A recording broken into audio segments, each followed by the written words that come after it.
আরজিকর আবহে সম্প্রতি এক ভাইরাল অডিও ক্লিপের সূত্র ধরে ডিওয়াইএফআই নেতা কলাতন দাশগুপ্তকে গ্রেপ্তার করেছিল পুলিশ। গত বুধবার সেই মামলা প্রথমবারের জন্য কলকাতা হাইকোর্টে উঠলে কিসের ভিত্তিতে ওই বাম নেতাকে গ্রেপ্তার করা হলো তা জানতে চেয়েছিলেন বিচারপতি রাজস্বী ভারদ্বাজ। এদিন হাইকোর্টের প্রশ্নবাণে রীতিমতো বিদ্ধ হয়েছিল রাজ্য। কলতানের গ্রেপ্তারের কারণ নিয়ে রাজ্যের তরফ থেকে রিপোর্ট তলব করেছিলেন বিচারপতি।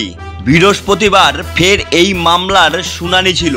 আর শুনানি চলাকালীন কলাতনের আইনজীবী বিকাশ রঞ্জন ভট্টাচার্য বলেন, উনি তো কোথাও হামলার নির্দেশ দেননি।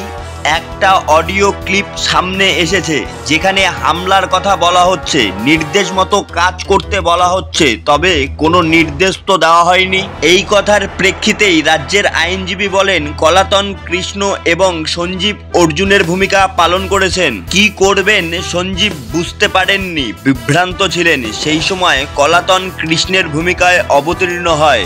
এখানেই না থেমে রাজ্যের আইনজীবী বলেন, বিগত 10 মাসে দুজনের মধ্যে 171 বার টেলিফোনে কথোপকথন হয়েছে। অচেনা দুজনের মধ্যে এতবার ফোনে কথা হওয়া সম্ভব নয়। রাজ্যের দাবি, দুজন নাকি এই কণ্ঠস্বর তাদের বলে স্বীকার করে নিয়েছেন।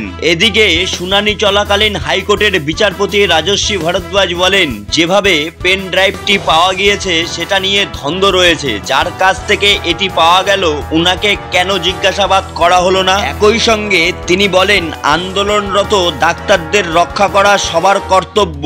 পাশাপাশি বিচারপতির আরো সংযোজন, হামলার চক্রান্ত যদি কড়াই হয়ে থাকে তাহলে যথাযথ ব্যবস্থা কেন নেওয়া হলো না? পুলিশ কেন কোনো পদক্ষেপ নিল না? 18 থেকে 19 বছরের ছেলে মেয়েদের তুলে আনা হচ্ছে, ওদেরও ভবিষ্যৎ রয়েছে। বিষয়টি আমাদের ভাবতে হবে। তাহলে সিবিআই সম্পূর্ণ বিষয়ের তদন্ত করুক। এদিন রাজ্যের তরফে আইনজীবী কিশোর দত্ত আদালতে বলেন, ডাক্তারদের নিরাপত্তার বিষয়টি রাজ্য দেখবে। বৃহস্পতিবার দুপুরে মামলার শুনানি শেষ হয়। সন্ধ্যায় রায় দেয় হাইকোর্ট। 500 টাকার ব্যক্তিগত বন্ডে কলাতনকে জামিন দেওয়া হয়েছে। সেই সঙ্গে দেওয়া হয়েছে রক্ষা কবচও। এদিনের শুনানিতে বিচারপতি বলেছিলেন, সিবিআইকে তদন্তভার দিয়ে দেওয়া হতে পারে, তবে অর্ডারে তেমন কোনো নির্দেশ দেওয়া হয়নি।